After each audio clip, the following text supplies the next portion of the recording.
toneladas de neve e gelo levados por violentos ventos congelantes.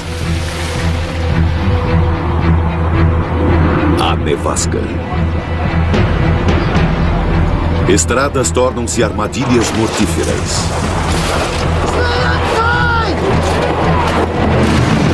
Ela oculta cidades em neve e prejudica os transportes. Somos impotentes nas suas garras. A tempestade branca que mata no nosso planeta feroz.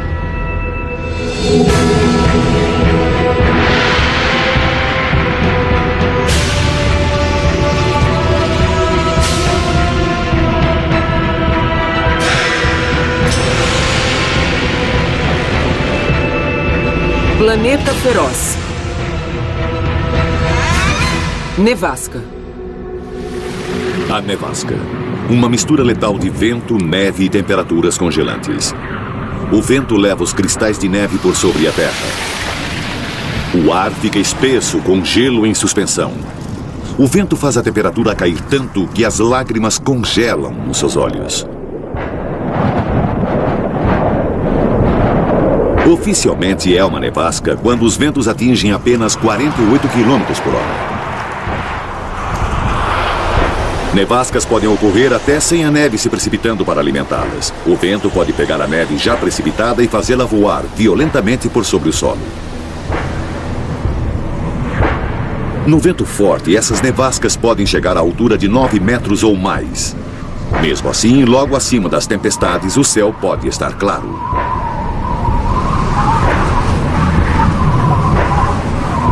Seja qual for a sua forma, a nevasca é uma assassina. O brilho que ela cria é tão intenso que pode cegá-lo. A neve se acumula em sua boca enquanto você tenta respirar. O vento tira o calor do seu corpo. Chama-se fator do frio do vento e pode fazer você se sentir 10 graus mais frio.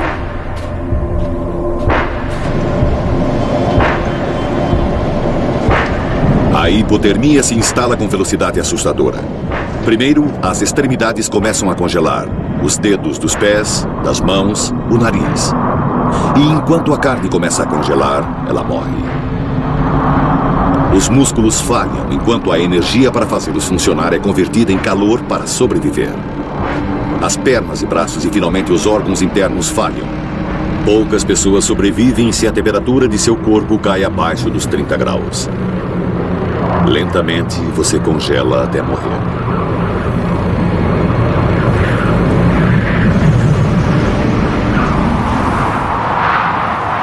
As montanhas são um dos domínios mais letais de nosso planeta.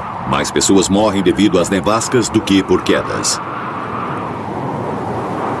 Nas montanhas, as nevascas podem ocorrer sem aviso, pegando de surpresa até alpinistas experientes. Já tive barracas destruídas com banheiros congelados. Numa ocasião tivemos que nos abrigar. Estávamos presos, não havia visibilidade e não havia nada a fazer senão nos aguentarmos dentro da barraca e os ventos estavam a mais de 161 km por hora. A temperatura estava a menos 45 graus. Eu lembro de ter engatinhado para fora da barraca, sobre as mãos e os joelhos, segurando-me nos parafusos e pitões, olhando para um galão de combustível Coleman. O vento soprava tão forte que suspendeu essa lata de combustível cheia no ar. As nevascas ocorrem principalmente em 2 cinturões em torno do planeta. Um deles sobre os oceanos meridionais e o outro sobre as massas de terra setentrionais. Nos dois, o clima frio dos polos interage com o calor, umidade e ventos das latitudes mais quentes, criando tempestades de neve e ventos congelantes. Nos limites do gelo do Ártico, essas condições podem criar nevascas de poder quase inimaginável. Este é o lar dos furacões do Ártico. Eles ocorrem na Noruega. Esta é Tromsø, uma cidade de 6 mil habitantes que fica a 322 quilômetros dentro do Círculo Ártico. No dia 16 de maio de 1995, praticamente sem aviso, a cidade foi atingida por uma tempestade com ventos de mais de 161 km por hora.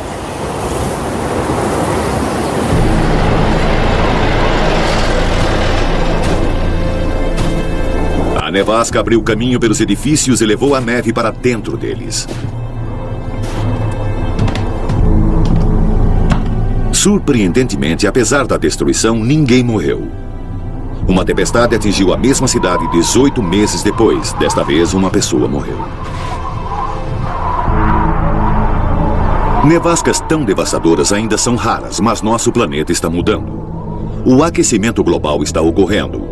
Enquanto o planeta aquece, todas as formas de clima extremo, quente ou frio, irão se tornar mais comuns. As nevascas irão atingir as regiões polares com maior ferocidade.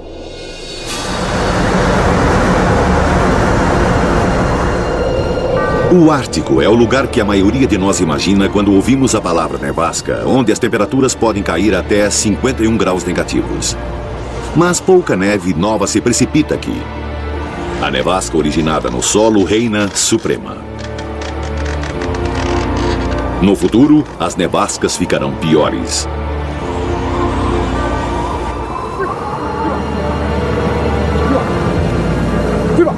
Durante centenas de anos, os Inuit viveram nas extremidades do Ártico. Eles evoluíram no meio de vida que permite que prosperem nesta terra de nevascas e gelo. Eles usam peles de animais para se aquecer e trenós para se locomover. Até mesmo os huskies foram criados por inúmeras gerações para sobreviver no frio intenso. O conhecimento e as habilidades dos Inuit têm permitido que eles vivam no extremo norte por milhares de anos.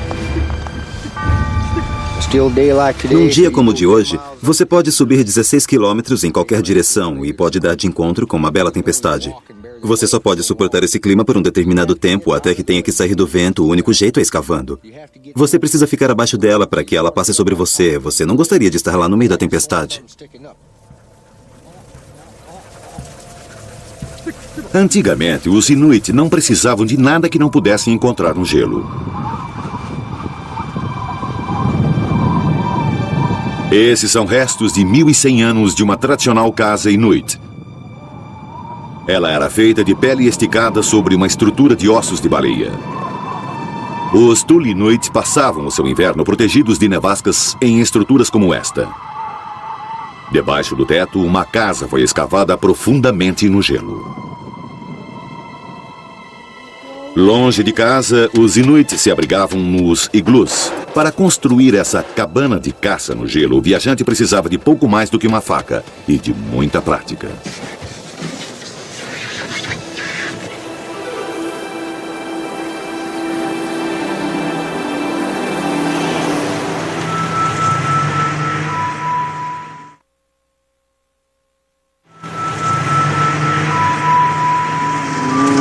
O modo de vida tradicional dos Inuit está desaparecendo rapidamente, mas ainda existem homens e mulheres que se lembram dos segredos da sobrevivência no gelo.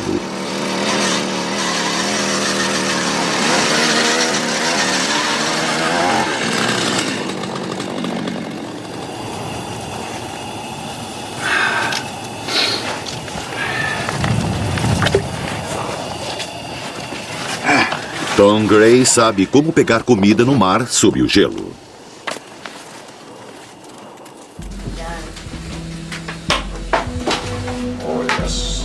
Mas em cada nova geração, menos pessoas usam as antigas habilidades. Os filhos de Tom enfrentam um mundo de mudanças rápidas. A tecnologia tomou o lugar da tradição.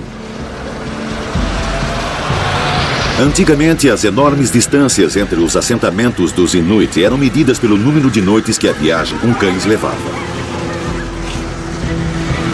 Hoje, o snowmobile permite que os Inuit modernos viajem muito além de seus antigos limites.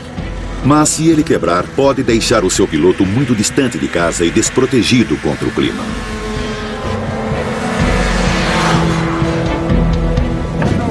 Modernas estruturas de madeira elevadas por estacas para minimizar o contato com o chão congelado substituíram as casas de gelo e ossos de baleia.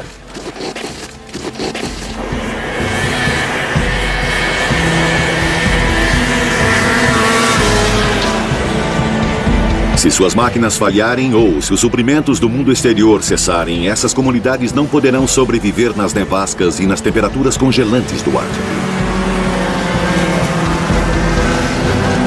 Mas hoje em dia a tecnologia não pode proteger ninguém inteiramente contra o gelo.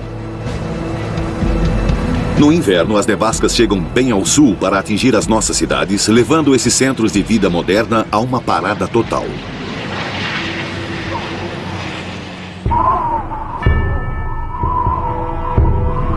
Historicamente, registros mostram que as cidades setentrionais da América foram atingidas por nevascas.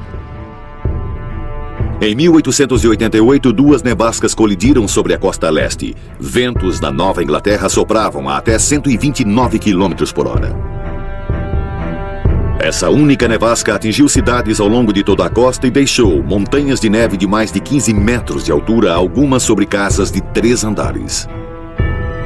400 pessoas morreram, 200 somente na cidade de Nova York. Em 1934, nevascas devastadoras atingiram a costa leste novamente. Foi o inverno mais frio já registrado no sul da Nova Inglaterra. Boston ficou coberta por 74 centímetros de neve. A nevasca atingiu Nova York e até cidades mais para o oeste, como Chicago. Os serviços de emergência fizeram o melhor possível para manter as cidades em movimento, mas qualquer lugar que limpassem logo era coberto por mais neve. Cidades inteiras literalmente pararam, com suas estradas e portos trancados em neve e gelo. 1993 foi outro ano de quebra de recordes, o ano da super tempestade. A cidade de Nova York foi fustigada por uma enorme nevasca e um vagalhão levado pelo vento trouxe inundações e até mesmo tornados. 270 pessoas morreram no corredor nordeste. Os serviços de emergência sabiam que muitas pessoas ficariam presas em suas casas. Então aqueles que corriam risco de vida foram retirados antes que a tempestade viesse. Sendo removidas pelo corpo de bombeiros. Se você quer ser removido, apresente-se às equipes de Não emergência. havia muito mais a ser feito, exceto esperar e ver a tempestade Por tomar favor, o seu curso. levem consigo toda a medicação necessária e seus pertences pessoais. Teremos uma tempestade rigorosa mais tarde hoje. Não há nada que possamos fazer para prevenir as nevascas, apesar das melhores previsões ajudarem os serviços de emergência a se prepararem. Os danos que uma nevasca pode causar a uma cidade são enormes. A outra grande nevasca numa cidade da costa leste foi em 1996. No dia 6 de janeiro, ela varreu a costa nordeste, engolindo uma cidade após a outra em seu caminho. Os ventos na atmosfera realmente estão aumentando para criar uma tempestade ao sul para subir a costa. Podemos até experimentar condições de uma nevasca amanhã durante o dia. Ela está bem na nossa porta, no sudoeste, e está percorrendo este caminho. E o que chamamos de jato de vapor que está vindo do Texas e pelo Golfo do México é uma grande fonte de umidade alimentando essa tempestade. As pesadas ondas de neve estarão sobre Washington, Baltimore e Filadélfia. Washington ficou paralisada durante 5 dias. Carros estavam enterrados e estradas bloqueadas. Pessoas ficaram presas em suas casas e escritórios. As ruas estavam vazias. Andarilhos tiravam proveito do pouco calor que podiam encontrar. 71 centímetros de neve tinham feito a cidade ficar de joelhos. Os transportes estavam praticamente parados. Os aviões também estavam em terra. O prejuízo causado pela nevasca foi de quase $1 bilhão. Alguns metros cúbicos de neve podem literalmente pesar 1 tonelada. Em Maryland, Virgínia, 27 pessoas morreram de ataque cardíaco escavando a neve. Com as ruas bloqueadas, os serviços de emergência não podiam passar para ajudar.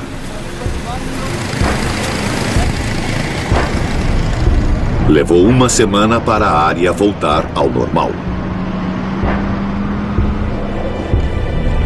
Enquanto isso, Washington desfrutou de um feriado inesperado. Mas esta era apenas uma pequena fração do enorme escopo da nevasca. A tempestade era imensa. Tinha atingido Washington, Baltimore, Filadélfia e a cidade de Nova York a 322 quilômetros de distância. O prefeito de Nova York pediu ajuda. Toda pessoa que exerce uma função essencial para a cidade de Nova York precisa fazer todo o esforço para vir trabalhar. Eu sei que é difícil, às vezes é até um risco para a sua própria vida. O serviço de emergência está funcionando. Estamos usando ambulâncias militares e mais 10 estão a caminho. Precisamos de mais médicos e assistentes de saúde.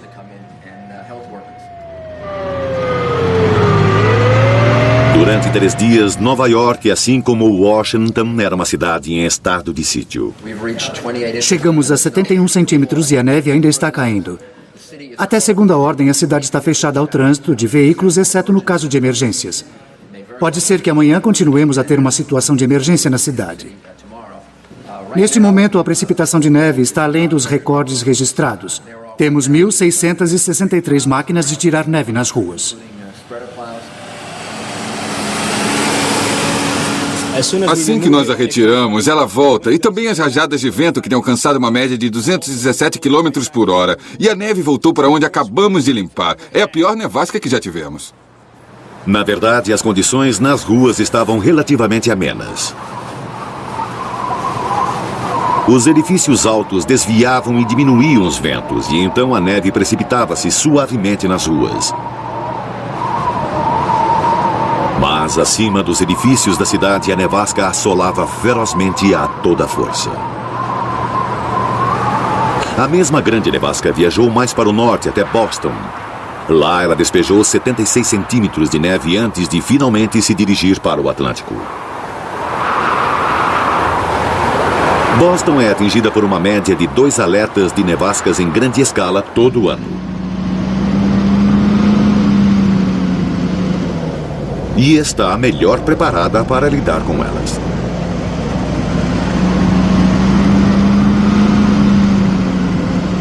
Sabe, havia muitos problemas, mas tínhamos uma estrutura Boston já gastou preparada. 9 milhões de dólares lidando com emergências de neve em um único ano.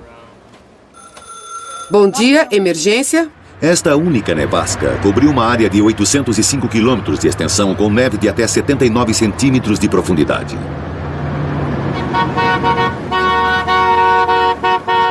Estima-se que ela despejou 5 bilhões de toneladas de neve.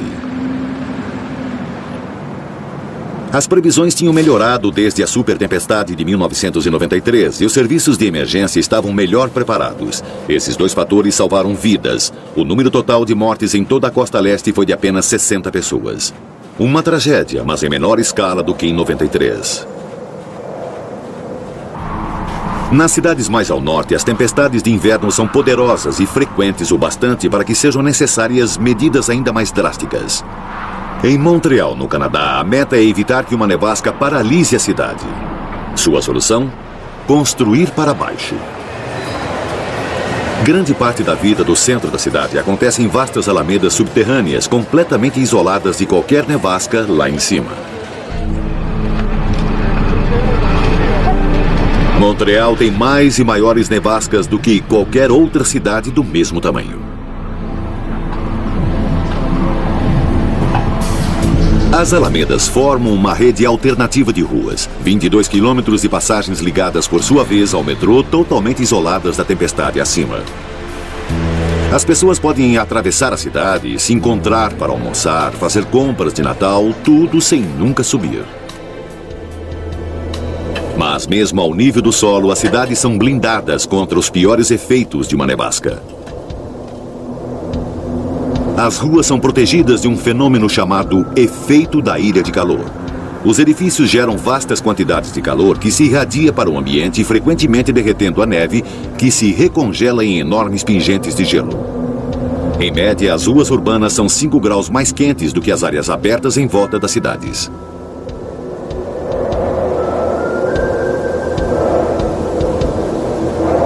Somos mais vulneráveis ao poder da nevasca no campo, onde ela pode atacar com toda a potência.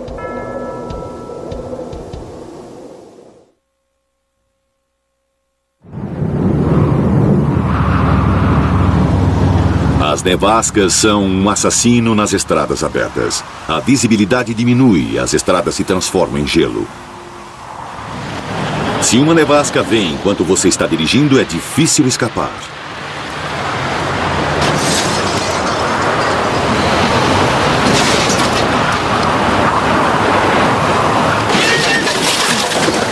Numa nevasca, um carro pode se tornar uma armadilha mortífera.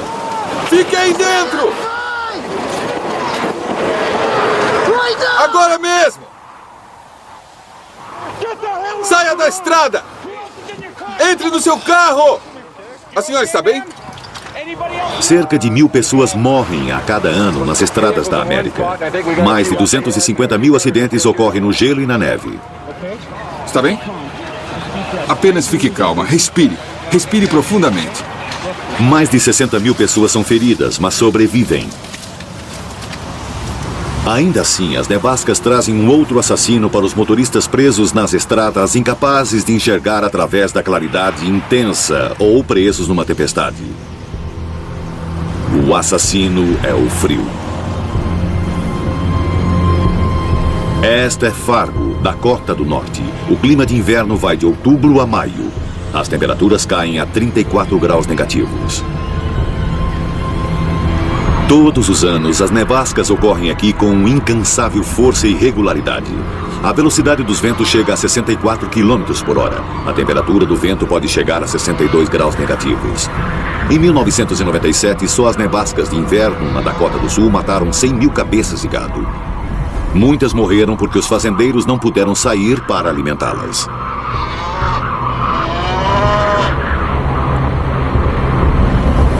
As pessoas que são expostas a essas condições de inverno colocam suas vidas em risco. O único lugar seguro é dentro de casa. Mas nem sempre isso é possível. Ocasionalmente as pessoas precisam sair e, inevitavelmente, são atingidas. O resgate durante as nevascas de inverno é um dos deveres primários da polícia de Fargo. Acho que estamos numa nevasca, a 6ª ou a 7ª, ou seja lá quantas tivemos este ano, e parece que em toda nevasca que temos tem alguém que está lá fora preso, que não consegue chegar aonde quer ir. E o fator da temperatura do vento é uma situação que ameaça suas vidas. Ainda assim, surpreendentemente, as pessoas sobrevivem. Bob Deschamps ficou preso por 10 horas num caminhão parado. Ele não tinha aquecimento e estava a 6 quilômetros da cidade mais próxima. Por sorte, o caminhão em que viajava tinha um rádio. Ele não estava familiarizado com sua operação, mas conseguiu chamar ajuda. Eu sou um caminhoneiro, então eu não sabia que tinha de usar uma faixa do cidadão e comecei a discar 911 em todos os canais. E esse rádio tinha 34 canais. Então fiquei discando 911 em todos os canais até que obtive resposta. Tínhamos recebido um chamado de um caminhoneiro que disse estar preso num banco de neve e ele não tinha nenhum equipamento de sobrevivência de inverno. Enquanto a temperatura caía, Bob tentava evitar congelar até a morte. Eu sabia que ia escurecer em mais ou menos 1 hora, então tirei vantagem da luz do dia. Olhei dentro do veículo para ver o que tinha e notei um monte de jornais num canto, provavelmente uns 10 ou 12. Eu cobri meu corpo com eles e depois puxei os tapetes um por um sobre mim. Estava preocupado com os meus pés. Eles eram meu maior problema. Fiquei tirando as minhas luvas e colocava sobre as minhas meias e esfregava os pés. Eles ficavam aquecidos em uns 15 minutos. E depois eu colocava meus sapatos de volta e me cobria de novo. Eu tinha de fazer isso a cada meia hora. O tempo passou e a ajuda não chegou. A equipe de resgate também tinha dificuldades. Eles não podiam ver além do capô de seu próprio carro. Os delegados se revezavam, andando na frente para sentir a estrada e orientar o carro. Mas, de repente, o caminho estava bloqueado. Toda a estrada até onde podíamos ver tinha neve, 120 a 180 centímetros de neve. E nem num carro com tração nas 4 rodas podíamos chegar até ele. Um caminhão blindado da Guarda Nacional foi despachado. Seu primeiro desafio era descobrir onde Bob estava. Seu rádio estava ficando mais fraco e Bob os orientava ligando-o e desligando. Eu estava no rádio e disse a ele para fazer um clique se estivesse no leste e 2 se estivesse no oeste. E ele fez 2 cliques. Certo, ele está a oeste. É, deve estar. Um caminhão daqueles é inútil na neve macia. Mas naquela noite a superfície da neve estava congelada como pedra quando eles passaram sobre os montes de neve. Finalmente, eu acho que era perto da 1h30, ouvi um ruído chegando. Eu sabia que alguma coisa... Achei que era um trator, porque eu podia ouvir o metal correndo pela superfície dura. Eu sabia que estava vindo alguma coisa. Imagina só, fiquei coberto com jornais. Quando o resgataram, Deschamps estava nos primeiros estágios da hipotermia. Ele certamente teria perdido membros e facilmente teria morrido se tivesse que esperar lá até a via expressa reabrir ao meio-dia no dia seguinte. Vamos te dar uma carona para a cidade. A gente leva esse cara primeiro ou vamos para a interestadual procurar a outra pessoa? Um outro sobrevivente estava num carro pelo qual eles passaram sem nem mesmo perceber que havia alguém esperando para ser resgatado. Estava frio, mesmo no caminhão. A neve em suas botas não derretia. Mas para Deschamps era quase o paraíso. Acho que sou um sobrevivente. Todos somos. Obrigado, pessoal. Naquele inverno, as nevascas continuaram, cada uma delas trazendo a sua parcela de tragédias e sorte. Stephanie Rudd estava voltando do interior para casa, mas esqueceu de telefonar antes e ver a previsão do tempo. A nevasca veio e a cercou. Logo antes de eu chegar à Via Expressa 2, aconteceu uma nevasca e algo me puxou para a vala. Eu não podia sair dali sozinha. Ela estava presa. A nevasca continuava e a temperatura caiu. Ela não tinha escolha senão ficar dentro do carro. As pessoas podem ficar desorientadas rapidamente nesse tipo de condição. Aqueles que tentam sair de seus veículos para o que eles acham um lugar seguro, as chances são de que eles não conseguirão. Sua única esperança era ligar o motor e o aquecimento em intervalos rápidos quando o frio se tornasse insuportável. O que eu fazia era dar a partida a cada 15 minutos, dependendo do frio, e deixava o calor ligado por algum tempo. Mas esse procedimento traz o risco de envenenamento por monóxido de carbono. Eu tinha que abrir um pouco os vidros cada vez que fazia isso. A neve entrava e congelava a porta.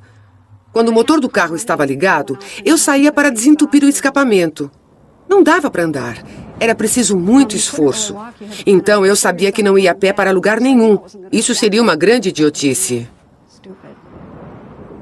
Lutando para se manter embrulhada no cobertor e exausta demais para ficar de pé, ela ia ficando cada vez mais fria e mais molhada.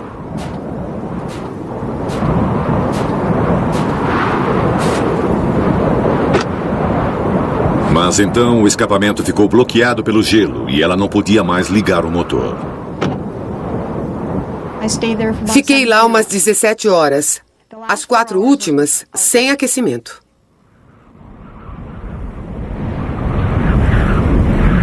Stephanie Rudd escapou com vida porque sabia como se proteger nesse tipo de emergência. Até enfrentarem essa situação, as pessoas não percebem como é fácil ter a vida em perigo. A polícia recomenda àqueles que viajam no inverno para que levem cobertores, uma pá, sacos de dormir, botas de inverno e velas. Uma vela pode evitar que as pontas dos dedos congelem e também reduz o risco de pânico na escuridão total. E quando você estiver viajando durante o inverno, sempre diga para alguém quais estradas você irá pegar. Medidas simples como essas nos protegem dos efeitos mais devastadores das nevascas e salvam vidas.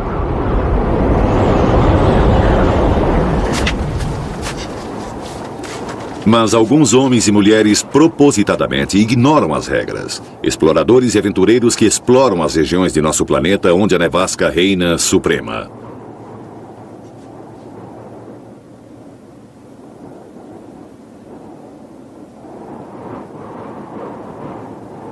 Poucos alpinistas estão totalmente preparados para a ferocidade das nevascas que eles podem encontrar.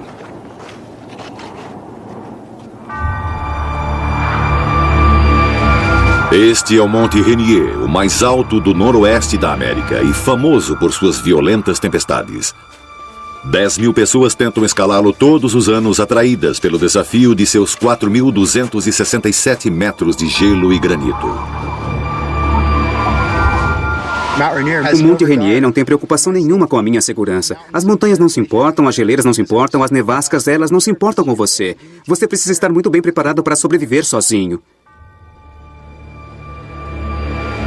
Gus Bush e seu filho Andrew são exemplos típicos dos alpinistas que vêm aqui. Ambos são experientes e estão bem equipados para a escalada de 3 dias de ida e volta ao cume.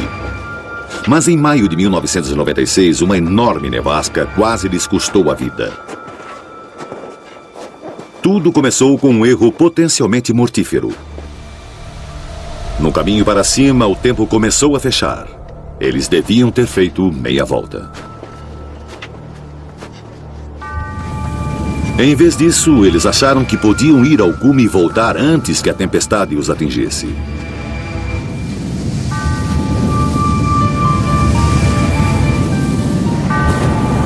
Mas Mas a sorte deles terminou numa geleira a 3.353 metros de altitude.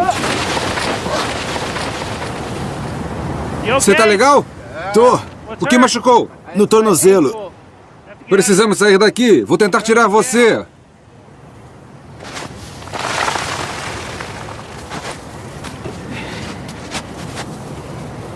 Gus conseguiu carregar Andrew para fora da fenda. Mas Andrew tinha quebrado o tornozelo e eles estavam presos na montanha. O vento e a neve pioraram rapidamente e alcançariam a força de uma nevasca em 1 hora. Sem abrigo, a hipotermia era inevitável. Então Gus fez a única coisa que poderia fazer. Ele escavou uma caverna no gelo.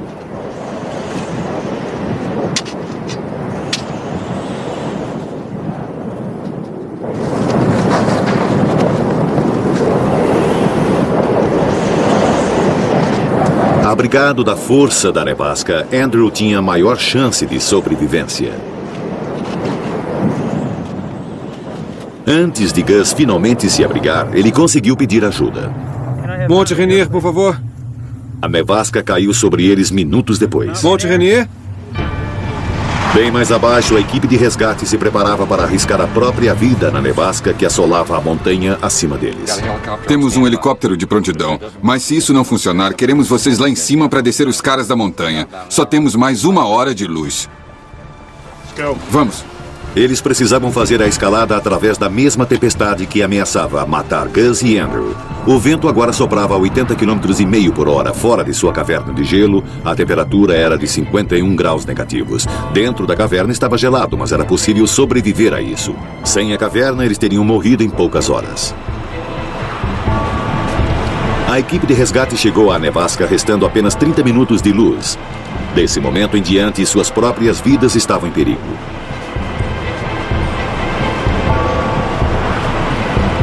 Como Gus tinha levado consigo um telefone celular, a equipe de resgate sabia a altitude e a localização aproximada da caverna. Sem isso, a nevasca certamente teria matado Gus e seu filho.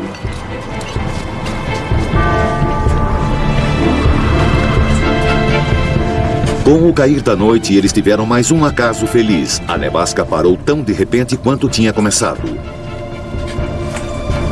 A caverna tinha salvado Gus e Andrew. A equipe de resgate finalmente os alcançou pela manhã. Acho que os encontramos.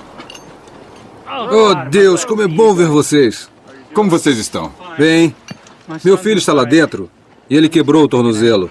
Vocês precisam ajudá-lo. Olá, sou o Rob do resgate. Rob. Obrigado pela ajuda. Gus tinha passado a noite relativamente bem, mas Andrew precisava de cuidados médicos imediatos.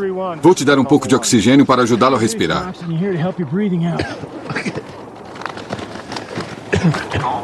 O choque de seu tornozelo quebrado, aliado ao extremo frio da nevasca, tinham deixado Andrew muito mais hipotérmico que seu pai. Temos um paciente com hipotermia, uma perna quebrada. E vamos precisar de uma maca. Entendido. Aqui é 3 no ar. Tenho contato visual com o seu foguete de sinalização. A circulação nos dedos dos pés de Andrew tinha parado e começavam a congelar. Algumas horas mais e ele podia ter morrido. Sem a nevasca, um helicóptero agora podia levá-los para a segurança. O Monte Rainier tinha lhes ensinado uma lição de sobrevivência. As grandes montanhas do mundo são irresistíveis para os alpinistas. Seu desafio derradeiro, testar suas habilidades contra os elementos. Mas, para cada 1.000 metros escalados, a temperatura cai 5 graus. De repente, sem nenhum aviso, um vento violento pode surgir. À distância, esta neve levada pelo vento parece linda, mas para qualquer um pego por ela, esta é uma nevasca de poder avassalador. A neve levada pelo vento e o frio insuportável fazem das nevascas o maior perigo que um alpinista pode enfrentar. No Monte Everest, as nevascas são incrivelmente selvagens. Este é o lugar mais alto da Terra, com 8.839 metros de altitude. Em meados do inverno, o vento forte pode soprar para o sul longe o bastante para assolar os declives mais altos da cadeia do Himalaia, com ventos de até 161 km por hora a 73 graus negativos. Isso torna a montanha impossível de ser escalada. Então, a cada primavera, os montanhistas esperam os meteorologistas anunciarem que os ventos gelados e com a força de um furacão estão para partir. Depois, a cada ano, alpinistas amadores saem de seus acampamentos na base em direção ao topo e cada grupo é liderado por um montanhista profissional. Esta é a crista que leva do cume do sul ao topo. Mas, mesmo no meio do verão, é muito perigoso deixar a crista depois das 2 da tarde. Partir mais tarde do que isso faz com que os alpinistas arrisquem ficar presos numa nevasca com o cair da noite a caminho da base. O registro mostra que, de cada 4 que chegam ao cume, só 3 sobrevivem e voltam para casa. Em 10 de maio de 1996, 3 equipes de alpinistas amadores partiram para o cume do acampamento mais alto. Scott Fisher, o guia que registrou estas imagens, foi um dos que morreram. Ao todo, 24 chegaram ao cume, liderados por seus guias, no final da tarde. Enquanto os últimos estavam voltando, o tempo mudou. Uma grande nevasca começou a cercá-los. Os ventos, então, tinham a força de um furacão com uma temperatura de 73 graus negativos. Trovões e raios estavam à sua volta. Era impossível enxergar através da nevasca. Não havia outra escolha senão pararem e esperarem a tempestade passar. Um dos últimos homens com vida lá em cima, Rob Hall, tinha um link telefônico com a sua base. Eles o conectaram à sua esposa na Nova Zelândia. Enquanto a nevasca o envolvia, ele disse a ela: "Eu te amo. Durma bem, meu amor. Por favor, não se preocupe demais." O corpo congelado de Rob ainda está no Everest. Dos 24 que chegaram ao cume naquele dia, 5 não voltaram. Até os sobreviventes pagaram caro. Beck Withers perdeu a consciência no frio. 2 vezes durante a tempestade, a equipe de resgate o encontrou e acharam que estava morto. Quase que como milagre, ele acordou 12 horas depois e, apesar de temporariamente cego e muito congelado, ele conseguiu escapar para a segurança. Os alpinistas conhecem os riscos e estão preparados para assumi-los. Mas às vezes nevascas inesperadas ocorrem em lugares onde ninguém as preveria. Em agosto de 1996, no auge do verão, uma nevasca desceu das Himalaias até Caxemira e massacrou um grupo de peregrinos a caminho da caverna Amarnath, um santuário de Shiva, o deus hindu da morte.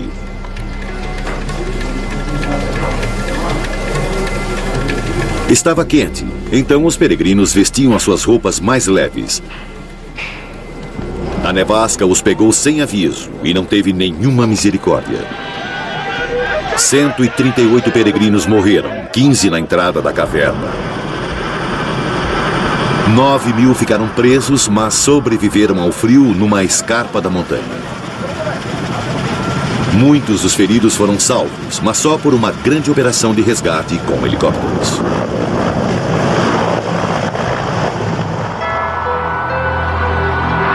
As nevascas já tiravam a vida de viajantes desavisados desde o início da história, frequentemente enterrando seus corpos sob a neve durante todo o inverno, às vezes até por muitos anos. Em 1991, uma geleira nos Alpes tiroleses derreteu, revelando o corpo de um homem que morrera há alguns anos. Ninguém ficou surpreso.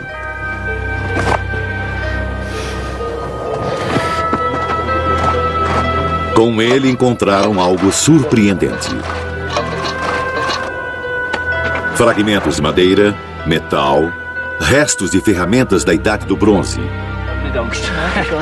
O corpo deste homem descansava na montanha, encapsulado no gelo por mais de 5.000 anos. O povo local o chamou de Ötzi, o Homem de Gelo.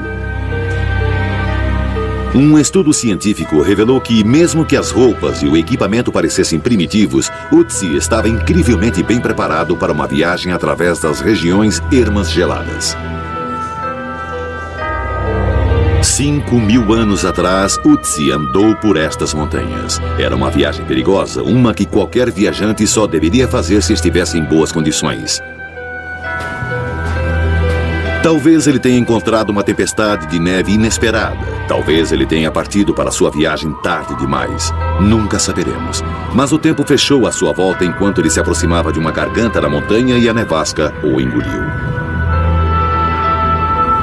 Ötzi procurou abrigo, mas isso não bastou. Enquanto a nevasca o cercava, o frio silenciosamente levou a sua vida. Cada nevasca do inverno ia cobrindo o seu corpo. A neve transformou-se em gelo. O gelo, numa geleira. Seu corpo ficou enterrado ali por 5.000 anos. Ainda assim, já conquistamos lugares muito mais selvagens do que Ötzi jamais poderia ter imaginado.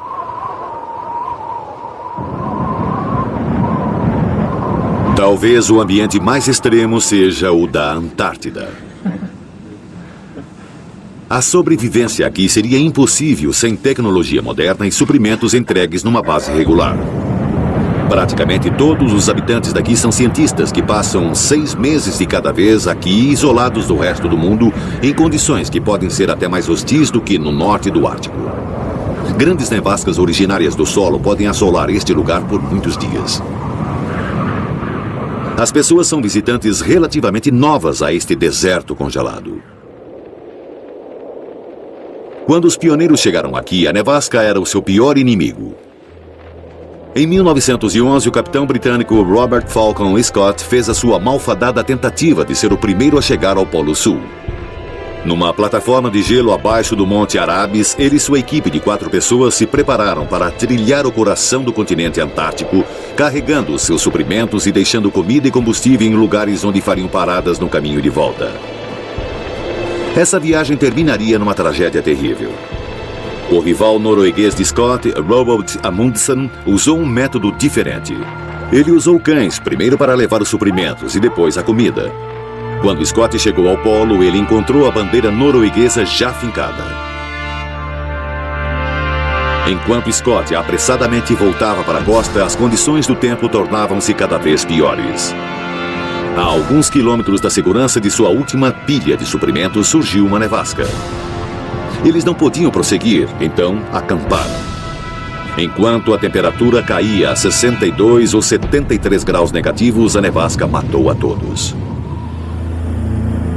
Hoje, as viagens para o interior da Antártida são feitas quase que exclusivamente pelo ar. E quase todas as explorações são feitas pelos cientistas. Sua meta é aprender mais sobre este misterioso continente. Eles fizeram descobertas que apontam na direção da realidade do aquecimento global. As camadas de gelo estão derretendo, retrocedendo um pouco a cada verão e não se congelando tão extensivamente em cada inverno. Lentamente, o nosso planeta está aquecendo.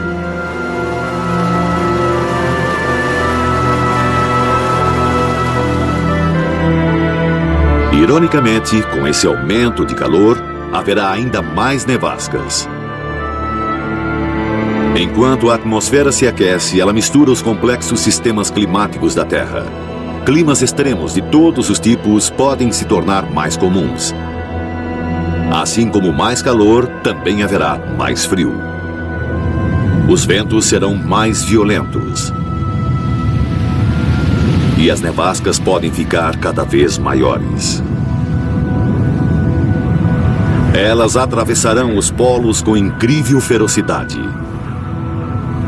Elas irão continuar a engolir as nossas cidades, paralisando economias inteiras.